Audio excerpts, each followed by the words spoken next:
家好，我係獅子會何德森小學黃偉立校長啊。我哋學校推行芬蘭教育，提倡創意、愉快、自主嘅教學理念，讓學生走出課室，自由探索，唔再係咁死板填鴨式嘅制度。我哋包括森林課程，透過不同嘅感官去探索呢個大自然，從中獲得不同嘅知識。除此之外我哋有好多不同嘅水上活動，例如撐獨木舟啦。我哋同學生一齊製作竹筏出海，提升學生嘅團隊合作精神。我哋亦都同學生挑戰行溪澗，增強佢哋嘅自信心，同埋去乘風航，去訓練佢哋挑戰自我，亦都去認識更多嘅海上嘅知識。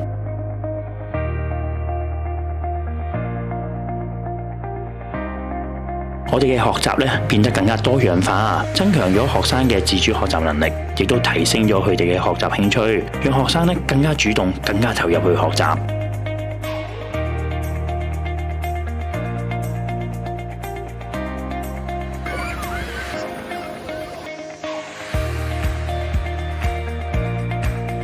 我哋聘請咗7位嘅外籍老師，1、2年級我哋係全外籍老師去教授，讓學生喺好嘅語言環境當中去學習英文。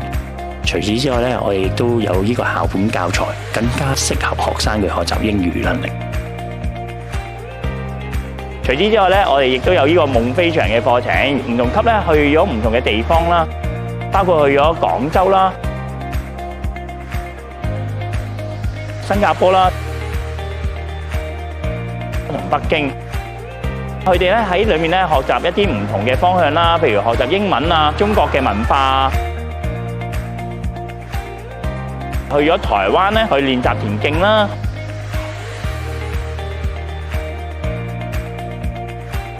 去咗韓國學習跳舞啊，